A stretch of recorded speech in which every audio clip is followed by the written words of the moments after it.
많은 사람들이 모인 곳엔 언제나 크고 작은 갈등과 충돌이 있기 마련입니다. 특별히 서로 다른 문화 안에서 오래도록 살아온 사람들이 한데 모이게 된다면 그런 갈등과 충돌은 더 첨예하게 나타나기 마련이죠. 이것은 교회 공동체도 마찬가지입니다. 우리가 한 하나님을 향한 하나의 믿음과 또 그 아들 예수 그리스도를 닮아가며 그에게까지 자라가고 싶다는 공통의 한 소망으로 모인 그런 믿음의 공동체이기는 하지만, 그러나 이 교회 공동체 안에는 성도 간 정치적으로 서로 다른 이념을 가지고 있을 수도 있고, 또 교회 안에 세대 간의 갈등도 여전히 존재할 수 있습니다. 또 교회 안에서 우리 여성도 남성도 간의 생각의 차이로 그런 남녀 간에 나타나는 작은 갈등과 충돌도 얼마든지 있을 수 있다는 것입니다. 진리의 문제, 이 믿음의 대상에 대한 문제가 아닌 이상 이 다양한 사람들이 모이는 교회 안에서 생각의 갈등과 충돌, 크고 작은 문제들이 발생하는 것은 어찌 보면 아주 자연스러운 것입니다. 그러나 문제는, 중요한 것은 우리가 그러한 갈등을 어떻게 해결해 나아가야 할 것인가, 이것이 우리에게는 아주 중요한 숙제가 되는 것입니다. 오늘 본문인 사도행전 6장 1절은 그때에라는 말씀으로 시작이 됩니다. 이 그때가 언제일까요? 바로 앞장에서 우리가 지난주에 살펴봤던 바로 그때입니다. 사도들이 사내들인 공의회에 붙잡혔다가 매질을 당하고서 예수의 이름을 말하지 말라, 가르치지 말라, 전하지 말라, 그런 협박을 받고 풀려났던 바로 그때입니다. 그럼에도 불구하고 이 사도들이 날마다 성전에 있든지 집에 있든지 예수는 그리스도라고 가르치고 전도하기를 그치지 않았던 바로 그때입니다. 그때에 어떤 일이 일어났다고 오늘 1절은 말씀합니까? 제자들이 많아졌더라, 더 많아졌더라 말씀합니다. 이 많아지다라는 동사가 또 미완료 시제로 사용이 되었습니다. 이때 한 번 많아진 것이 아니라 계속해서 점점점 더 많아지고 있었더라 하는 것이죠. 그런데 다양한 사람들이 교회 안에 이제 몰려들다 보니 역시나 크고 작은 문제들이 발생하기 시작합니다. 당시 이 초대교회 안에는 크게 두 부류가 있었는데, 헬라파 유대인들과 히브리파 유대인들, 크게 이 두 부류가 이 초대교회 공동체 안에 있었습니다. 히브리파 유대인들은 우리가 흔히 생각하는 정통 유대인들입니다. 당시 공용어였던 아람어를 사용하고 히브리어를 사용하고, 그리고 쭉 본국에서 예루살렘에서 자라왔던 사람들, 이스라엘에서 자라왔던 사람들, 이 사람들이 정통 히브리파 유대인들이고, 반면에 헬라파 유대인들은 헬라어, 그리스어를 주 언어로 사용하는 그런 유대인으로서 지중해 근처에 있던 여러 타국에 살든지, 혹은 타국에 살다가 이제 다시 본국인 이스라엘로 돌아와 살기 시작한 사람들, 이런 사람들을 헬라파 유대인이라 합니다.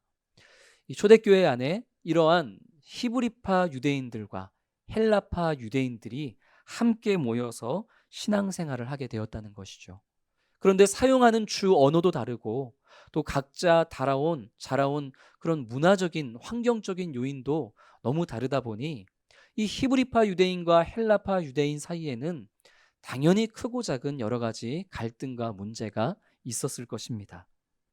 그 중에 하나의 사건이 오늘 본문에서 터져 나오는 것이죠.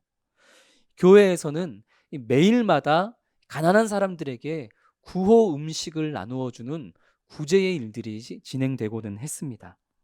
우리가 지난주 살펴본 것처럼 성령의 충만함을 받았던 성도들은 자기의 재산, 자기의 소유, 자기의 땅을 팔아서 그 값을 교회에 가지고 와서 이 어려움을 겪는 사람들에게 나누어 주는 그런 구제 사역을 했었는데, 그런 교회의 도움이 가장 필요한 사람 중 한 사람이 바로 교회 안에 있는 과부들이었습니다. 그런데 가만히 보니 교회에서 날마다 행해지는 이 구호 음식 나눔의 사역에서 이 헬라파 유대인들의 과부들이 자꾸만 제외가 되고 있었던 것이죠. 히브리파 유대인 과부들은 언제든지 교회의 구호 음식을 잘 받아서 챙기는데, 헬라파 유대인 과부들은 자꾸만 이 교회의 구제 활동에서 배제가 되고 있었던 것입니다. 당연히 헬라파 쪽에서 마음이 좋지 않았겠죠. 이것이 누군가의 의도로 일어난 일인지 아니면 사람들이 너무 순식간에 몰려들다 보니 이 공동체의 시스템이 무너져서 그랬던 것인지 그것은 알 수 없지만, 그러나 분명히 이 일로 인해서 공동체 안에 불평과 불만과 원망이 쏟아져 나오기 시작한 것입니다. 문제가 심각해지자 이 열두 사도는 모든 공동체의 이 제자들, 성도들을 한데 불러 모아놓고는 이 문제 해결 방안에 대해서 논의하기 시작합니다. 우리 같이 2절 말씀을 읽겠습니다. 열두 사도가 모든 제자를 불러 이르되 우리가 하나님의 말씀을 제쳐놓고, 지금 혼란에 빠져 있는 것은 히브리파 유대인과 헬라파 유대인들만이 아니었습니다. 오늘 이 2절 말씀을 보니까 열두 사도 역시 혼란에 빠져 있습니다. 하나님의 말씀을 가르치고 전하는 것이 사도들이 받은 사명이죠.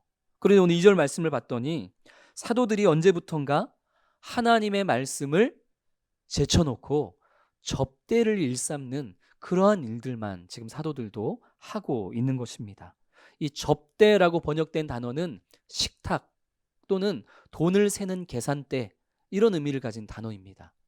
그러니까 지금 이 열두 사도들은 하나님의 말씀을 전하는 일과 더불어서 또 가난한 자들에게 구호 음식을 나누어 주는 일, 거기에 또 이 교회 공동체의 재정을 담당하는 일까지도 사도들이 다 맡아 행하면서 하루하루 정신없는 그런 혼란스러운 나날을 보내고 있었다라는 것입니다. 갑작스러운 교회의 부흥과 또 다양한 사람들의 모임과 그 안에서 이루어지는 크고 작은 갈등과 충돌 속에서 이 교회 공동체 안의 모든 것이 질서가 없는 아주 어수선한 상태가 되어 있더라 하는 것을 우리는 지금 이 말씀을 통해 확인해 볼 수가 있습니다. 이 문제를 해결하지 못한다면 이제 막 부흥을 맞이하고 있었던 교회 공동체는 이해관계에 따라서 편이 갈라지고, 그리고 서로를 대적하고 원망하면서 스스로 그 공동체를 무너뜨리는 이런 위기를 맞게 될 것이 너무 자명해 보이는 그런 순간이었습니다. 지금 이 예루살렘의 초대교회가 당면한 문제는 다양한 사람들이 모이는 공동체인 오늘날의 한국 교회에서도 똑같이 직면하고 있는 문제입니다. 이 문제를 해결하지 못하면 교회는 스스로 무너져 버리고 마는 것이죠. 이것을 어떻게 해결해야만 할까요? 교회 안에 일어나는 모든 문제는 언제나 예수 안에 그 답이 있는 줄로 믿습니다. 어떤 문제를 만나든지 예수님의 가르침에 따라서 우리가 행할 수만 있다면 그 문제는 지혜롭게 해결이 되어지는 것이죠. 사도들은 예수님께서 친히 이 땅에 오셔서 보여주시고 가르치셨던 그 섬김으로부터 이 문제에 대한 답을 찾아낼 수 있었습니다. 우리 설교 노트 첫째에 섬김의 사역, 이렇게 한번 적어보겠습니다.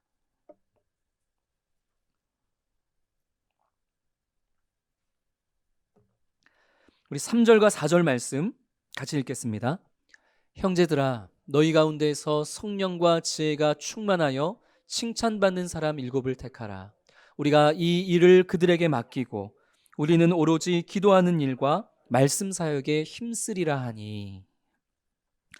이 3절과 4절 말씀을 또 자칫 잘못 해석하면 마치 이 열두 사도가 우리가 행하는 기도와 말씀 사역이 중요하고 그 나머지 교회에서 이루어지는 이 구제와 봉사와 재정과 관련된 것들은 우리가 하는 일보다는 중요하지 않으니 그런 것들은 그냥 다른 사람에게 맡겨버리자, 이렇게 사도들이 이야기하는 것처럼 오해할 수 있습니다. 그러나 이 3절과 4절 말씀은 오히려 그 정반대의 것을 말씀하고 있습니다. 1절을 보면 이 구제라는 단어가 나오죠. 이 교회에서 가난한 자들에게 음식을 나누어 주었던 구제. 그리고 4절에 보면 이 사도들이 행했던 사역, 이 사역이란 단어가 나옵니다. 이 1절의 구제라는 단어와 4절의 사역이라는 단어는 디아코니아라는 똑같은 단어로 사용이 되어졌습니다. 그러니까 사도들이 행했던 말씀 사역도 그리고 교회에서 행해졌던 섬김의 일들도 무엇이 더 중요하다 말할 수 없는, 상호 간의 우호를 가릴 수 없는 하나님 나라를 위한 동일한 그런 일들이다. 동일한 사역이다. 이것을 지금 누가는 똑같은 단어를 사용해서 이야기하고 있는 것이죠. 사도들은 하나님께서 자신들을 말씀의 사역자로 세워주셨던 것처럼 이제 또 다른 성령 충만한 성도들을 섬김의 사역자로 부르고 계시는구나 하는 그러한 깨달음을 얻었습니다. 이 말씀의 사역과 섬김의 사역이 교회 안에서 균형을 이루고 잘 채워져 나아갈 때에 교회가 당한 어떠한 어려움도 지혜롭게 해결될 수 있다는 그런 성령의 깨달음을 얻은 것이죠.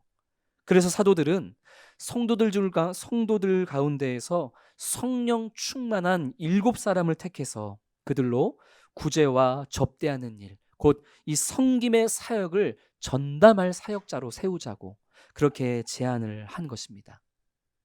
우리 성도님들 가운데에는 이 사역이라는 말을 이 목회자에게만 적용해야 된다고 생각하시는 분들이 더러 있습니다. 이 사역이라는 말은 기도와 말씀 전하는 일에만 사용되어져야 한다, 이렇게 생각하시는 분들이 계시죠. 그러나 하나님께서는 모든 성도, 모든 성령의 사람들이 다 사역자가 되기를 원하고 계심을 믿으시기를 바랍니다. 우리 부산사랑의교회 주보를 보면 매달 마지막 주 주보를 보면 다음 달 기도 순서자, 또 헌금위원 순서자, 또 예배 안내하시는 분들에 대한 그 순서가 마지막 주 주보에 기자가 됩니다. 그런데 우리 성도님들 눈치채셨는지 모르겠지만 재작년까지만 해도 주보에 이분들에 대해서 뭐라고 안내가 나갔냐면 다음 달 예배 섬김이, 이런 타이틀로 안내가 나갔습니다. 그런데 작년부터는 더 이상 예배 섬김이라는 그런 타이틀을 쓰지 않습니다. 혹시 뭐라고 기재가 되고 있는지 아시나요?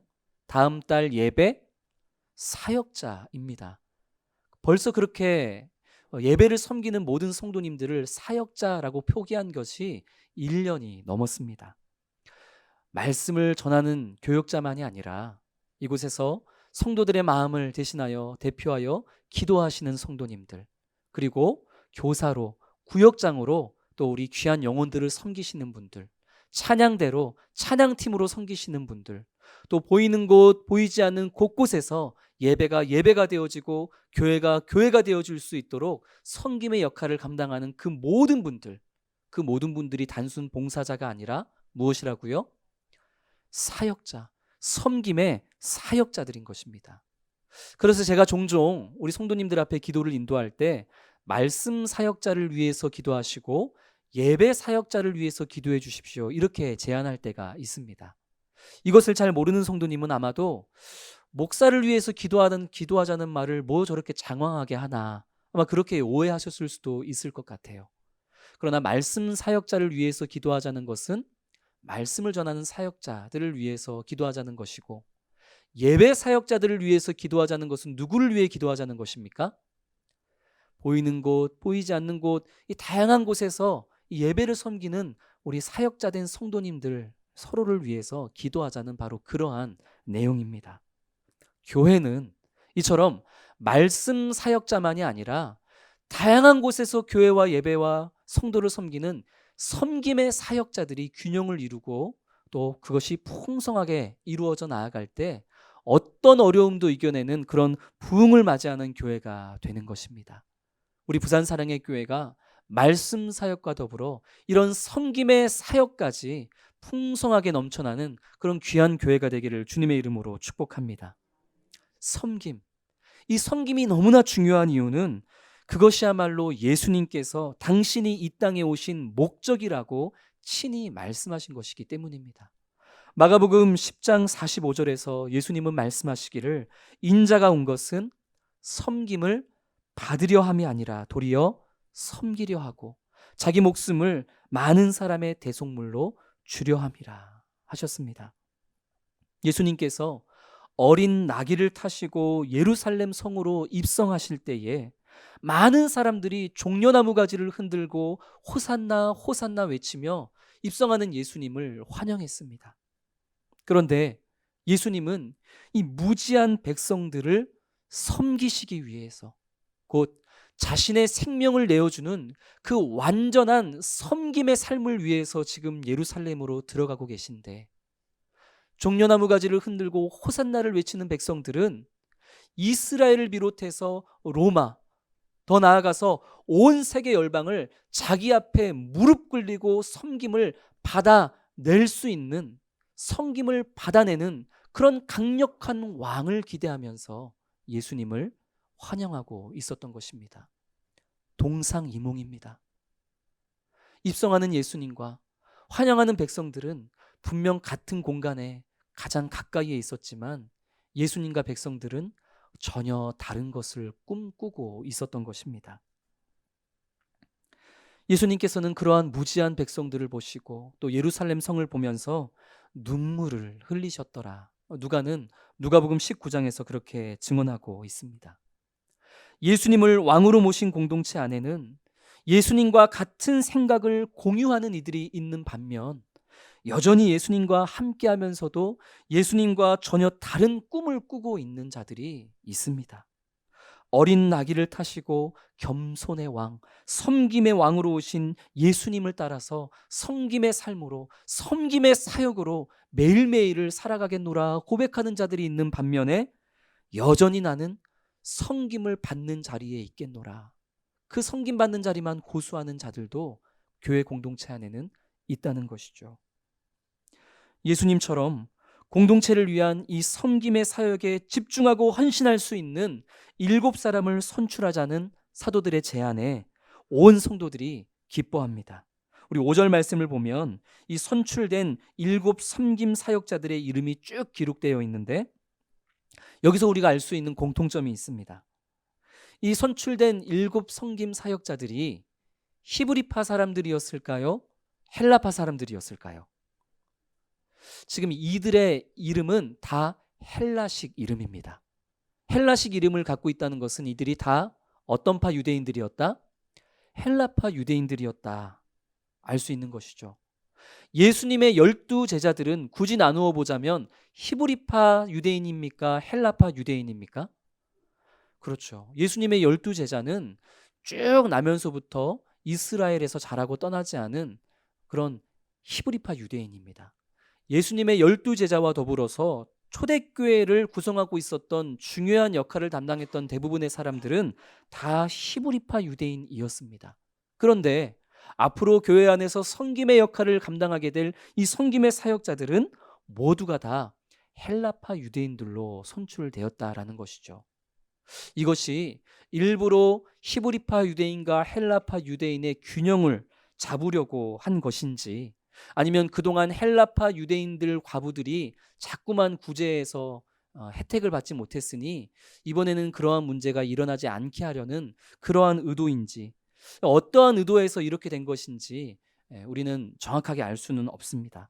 다만 이제 이후에 이루어지는 역사를 보면 바로 이 헬라파 유대인들, 특별히 스데반과 빌립을 통해서 하나님의 말씀이 예루살렘을 넘어서 이 헬라 전 지역에, 온 세계 열방에 하나님의 말씀이 점점 더 전해져 가는 그 역사를 볼 때 우리는 헬라파 유대인들로 7 섬김 사역자가 선출된 것이 꼭 사람의 힘으로만 되어진 것이 아니라 하나님의 크신 계획 안에서 이루어진 것이구나, 우린 이것만은 알 수가 있는 것이죠. 원망과 불평과 불만으로 시작되었던 이 초대교회의 문제는 섬김의 사역자들을 선출하는 것으로 그렇게 해결이 되었습니다. 그 결과가 어땠을까요? 우리 7절 말씀 같이 한번 읽겠습니다. 하나님의 말씀이 점점 왕성하여 예루살렘에 있는 제자의 수가 더 심히 많아지고, 아멘. 사도들이 다시 기도하는 일과 말씀 사역에 힘쓸 수 있게 되고, 또 7명의 섬김 사역자들이 교회 안에서 구제하는 여러 가지 일들을 전담하자 제자의 수가 더 많아지고, 심지어 이 제사장의 무리들도 죽게 돌아오는 놀라운 역사가 일어나게 됩니다. 섬김의 본을 보여주시고 또 섬김의 사역으로 각자를 부르시는 주님의 인도하심에 순종할 때에 교회는 어떤 어려움도 극복해내고 오히려 더 큰 교회의 부흥을 이루어낼 수 있다는 이 놀라운 초대교회의 역사를 늘 기억하며 또 이것을 우리의 삶에 적용하며 살아가는 우리 모든 성도님 되시기를 주님의 이름으로 축복합니다. 이제 우리의 차례입니다. 예수님처럼 하나님의 나라와 교회를 위한 더 적극적인 섬김의 자리로 단순한 봉사자가 아니라 내가 섬김의 사역자가 되어서 정말로 하나님의 교회와 나라와 공동체를 위해서 헌신하겠다.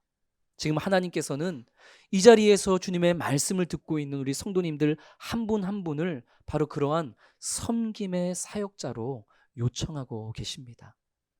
우리 사랑하는 성도님들이 이 거룩한 부담감에 주님을 의지함으로 내가 교회와 주님의 나라와 주님의 공동체를 섬기는 그런 귀한 섬김의 사역자로 헌신하겠노라. 그렇게 다짐하고 주께로 나아올 수 있는 그런 교회의 어려움을 해결하는 그런 지혜의 성도님 되기를 주님의 이름으로 축복합니다.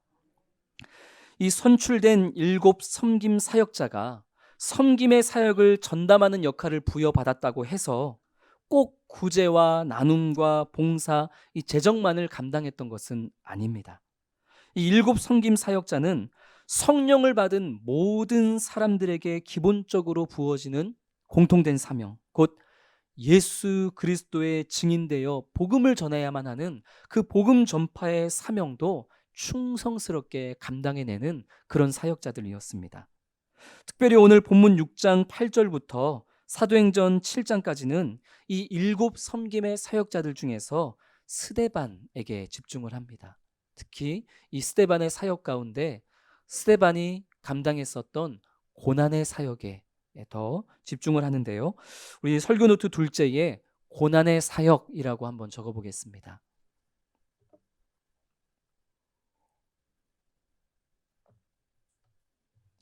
은혜와 권능이 충만했던 스데반은 자신과 같은 이 헬라파 유대인들을 찾아가서 예수 그리스도의 복음을 전파했습니다. 9절 말씀은 이 스데반이 이 자유민이라는 것은 해외 곳곳에서 종으로 살아가다가 다시 자유를 되찾은 사람들 혹은 그 후손들, 그런 사람들을 이제 자유민이라고 하는데요. 이 스데반이 그러한 자유민들이 모이는 회당에 가서 예수 그리스도의 복음을 전하다가 그들과 논쟁이 일었다라고 9절이 증언을 합니다.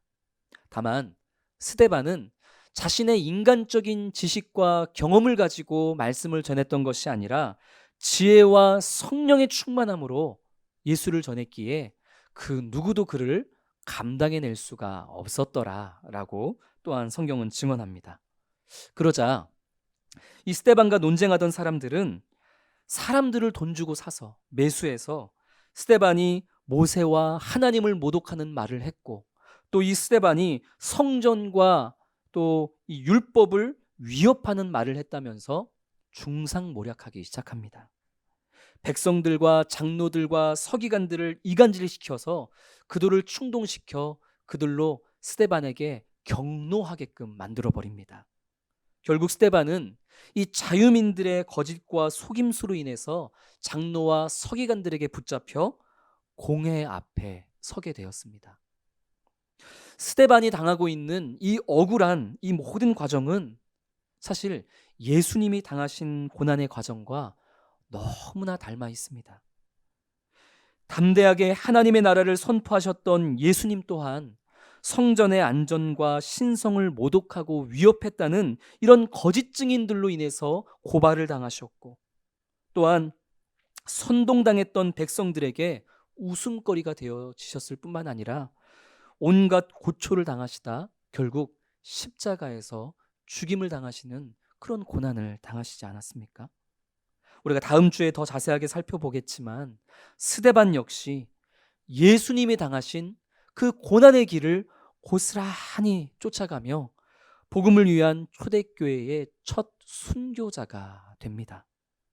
다만 스데반이 예수님이 당하신 그 고난의 길을 고스란히 따랐다는 것은 스데반이 예수님처럼 너무나 괴롭고 힘든 고난의 시간을 보냈더라, 여기에 초점이 있는 것이 결코 아닙니다.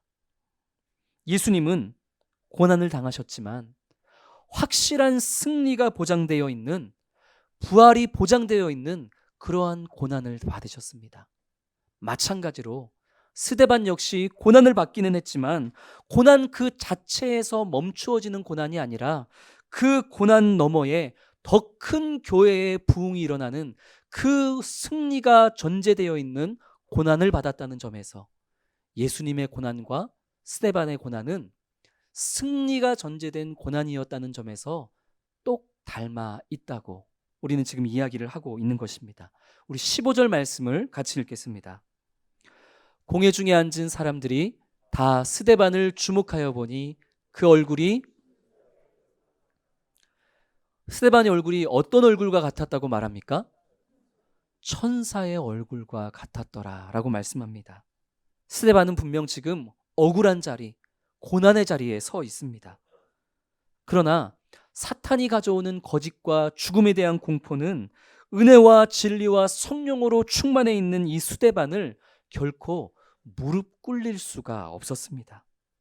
고난의 자리에서도, 그 억울한 자리에서도 스데반이 천사와 같은 얼굴로 초연하게 그 자리를 지켜낼 수 있었던 것은 이 고난이 고난과 실패로 끝나버리는 그런 허망한 고난이 아니라 하나님의 나라 확장을 위한 승리의 통로가 되는 고난이라는 확신을 성령께서 스데반의 마음에 심어 주셨기에 그는 그 승리의 미래를 바라보면서, 그 승리의 영광을 바라보면서 고난 중에도 천사와 같은 얼굴로 초연하게 그 자리를 지켜낼 수 있었던 것입니다. 어쩔 수 없이 당하는 그런 고난이 아니라 내가 믿음의 사람으로 하나님의 복음 확장을 위한 사역자로 감내해야 하는 사역으로서의 고난을 맞이하는 그런 스데반의 자세인 것입니다. 예수님께서 십자가 고난 그 너머에 있는 영광과 기쁨을 바라보며 참으셨던 것처럼 스데반 역시 이 고난 너머에 확실하게 보이는 그 복음의 확장을 바라보면서 예수님처럼 고난을 사역으로 여기면서 그렇게 이 고난을 감당하며 나아갔던 것이죠. 우리가 아는 것처럼 결국 스데반은 돌에 맞아 죽습니다. 그러나 우리는 그의 고난과 죽음이 예루살렘을 넘어서 온 유대와 사마리아와 땅 끝까지 이르러 복음이 확장되는 확실한 기초가 되고 계기가 되었다는 사실을 이제 사도행전을 나눌 때마다 우리는 확인하게 될 것입니다. 사랑하는 성도 여러분, 복음을 위해 살아가고자 하는, 거룩한 삶을 향해 살아가고자 하는 성도의 삶의 고난은 피할 수 없이 맞닥뜨리는 것입니다. 그럼에도 불구하고 우리 그리스도인들이 그 고난의 길에 믿음의 발걸음을 내디딜 수 있는 것은 그 고난이 허망한 고난 그 자체로 끝나는 것이 아니라 복음을 위한 고난은 분명히 더 귀한 생명의 열매를 맺고 더 놀라운 하나님의 역사를 이루는 통로가 되리라는 그런 승리를 전제한 고난임을 확신하기 때문입니다. 우리가 복음을 전하려 하면 어찌 고난이 없겠습니까? 복음을 전하려고 하기만 하면 크고 작은 여러 갈등과 문제들은 모든 성도의 삶에 나타나기 마련입니다. 그 고난이 싫어서, 그 고난이 고난으로 끝나버릴까 봐 그것이 두려워 우리는 복음 전하기를 주저하는 것이죠. 그러나 사랑하는 성도 여러분, 복음을 위한 고난을 맞닥뜨린다 할지라도 그 고난은 분명히 승리가 예정되어 있는, 분명한 승리가 전제되어 있는 예수님이 당한 고난, 스데반이 감당한 사역의 고난임을 믿음으로 고백하며 성령의 인도하심 따라 그 고난의 사역에 담대히 임하는 그런 우리 모든 성도님 되시기를 주님의 이름으로 축복합니다. 사랑하는 성도 여러분, 오늘은 온 인류의 왕이요 구원자로 이 땅에 오신 예수님을 기념하는 종려 주일입니다. 종려나무 가지를 흔들고 호산나 호산나 외쳤던 수많은 백성들은 예수님을 섬김 받기 위해서 이 땅에 오신 왕으로 오해했습니다. 그러나 우리는 예수님이 섬김 받기 위해 오신 왕이 아니라 겸손의 왕으로, 섬김의 왕으로 이 땅에 오셨음을 알기에 그분을 따라 적극적인 섬김의 삶으로, 그분을 따라 적극적인 그 섬김의 사역자 되어 주님의 나라와 주님의 교회와 공동체를 세워가는 거룩한 사역자 되겠다는 그 마음으로 예수님을 맞이하는 그런 우리 모든 성도님 되시기를 주님의 이름으로 축복합니다. 또한 예수님의 입성은 고난과 죽음을 향한 첫 발걸음이었습니다. 그러나 그 고난은 확실한 부활의 승리가 전제되어 있는 승리의 고난이었습니다. 허망하고 헛된 고난이 아니었다는 것이죠. 우리 사랑하는 부산 사랑교회 모든 성도님들이 바로 그러한 승리의 고난을 향해 우리의 믿음의 발걸음을 내디딜 수 있는, 저는 그런 우리 성도님들 되기를 주님의 이름으로 축복합니다. 예수님처럼, 스데반처럼 복음을 전함으로 인하여서 우리를 찾아오는 그 고난을 향해 우리가 믿음의 첫걸음을 내디딜 때 하나님은 분명 그 고난이 거룩한 통로가 되게 하여 주실 것이고, 우리로 그 고난을 넉넉하게 이기게 하시는 은혜를 베풀어 주실 것이며, 우리가 헤쳐나아가는 그 고난을 통해 분명히 귀한 생명의 열매를 맺게 하시고 더 귀한 하나님의 나라가 되게 하시는 그런 통로가 되게 하여 주실 줄로 믿습니다. 이제 고난 주간이 시작됩니다. 고난 주간에 어떻게 내가 예수님의 고난에 동참할 수 있을까? 많은 성도님들이 고민하고 계시리라 생각합니다. 금식하는 것, 그리고 미디어를 절제하는 것, 이것으로 우리는 예수님의 당하신 고난에 동참할 수 있습니다. 그러나 성도 여러분, 무언가를 하지 않는 것으로 주님의 고난에 동참할 수도 있지만 보다 적극적으로 예수님처럼 더 살아가는 것으로 그분의 고난에 동참하는 이 고난주간이 되기를 저는 도전합니다. 예수님처럼 더 적극적으로 섬김의 자리로, 그 섬김의 사역자 되어 나아갈 때에 주님의 고난에 동참하는 우리가 될 수 있을 것입니다. 주님의 고난에 더더욱 동참하기 위해서 내가 복음을 전함으로, 예수를 전함으로 어려움을 당해야 할 그 자리가 어디인지를 한번 묵상해 보고 도전해 보십시오. 복음을 전함으로 우리가 겪게 되는 그 크고 작은 어려움 가운데 우리 주님은 함께 하시며 우리로 그 고난을 넉넉하게 이기게 하시며, 그 고난의 과정이 결코 헛된 과정이 아니라 하나님의 승리가 보장된 그 통로였음을 분명하게 우리로 알게 하여 주실 것입니다. 이 고난 주간이 그렇게 주님을 닮아감으로 더욱 그분의 고난에 동참하는 귀하고 복된 고난 주간 되기를 주님의 이름으로 축복합니다. 우리를 위해 이 땅에 오신 예수님을 더욱더 닮아가기를 원합니다. 섬김을 받기 위함이 아니라 섬기기 위해서 이 땅에 오신 예수님을 본받아 우리 또한 섬김의 사역자가 되어서 하나님의 공동체와 나라와 이 교회를 세워가는 일에 충성하는 그런 우리 성도들, 그런 나 자신이 되게 해주십시오.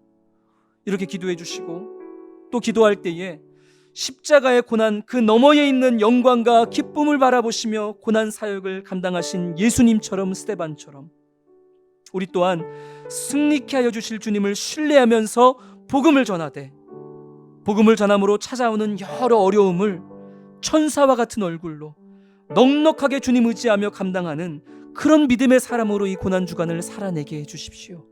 우리 이런 마음으로 함께 합심하여 기도하겠습니다. 거룩하신 주 아버지 하나님, 우리 사랑하는 성도들, 아버지 하나님, 주여 오늘 주신 말씀을 기억하며 우리의 구원자 되시고 메시아 되시고 아버지 하나님, 주여 온 인류의 왕으로 오신 예수님, 아버지 그분이 주여 섬김을 받기 위해 이 땅에 오신 것이 아니라 참으로 아버지 하나님 섬김의 왕 되어 자기의 목숨을 내어주시는 그 완전한 섬김을 위하여 이 땅에 오셨음을 기억하며 우리 또한 아버지 하나님, 주여 주님을 닮은 섬김의 사역자 되어 크고 작은 교회 안에 이루어지는 여러 가지 어려움들을 참으로 섬김으로 지혜롭게 해결해내는 그런 아버지 성도들 되게 하여 주옵소서. 주옵시고, 또 아버지 하나님 주여 그 승리가 예정되어 있는 그 승리의 고난을 감당하셨던 예수님을 닮아 우리 또한 복음을 위하여 고난을 받되 아버지 고난이 결코 헛된 것이 아니라 아버지 하나님 생명의 열매를 풍성히 맺으시는 하나님의 선하신 계획 안에 있는 고난임을 우리가 신뢰하며 그 고난으로 담대히 나아가는 우리 모든 성도들 되어 아버지 하나님 더욱더 주님을 닮아가는 이 고난 주간을 아버지 살아내는 그런 우리 성도들 되어줄 수 있도록 주 아버지 하나님 역사하여 주시옵소서.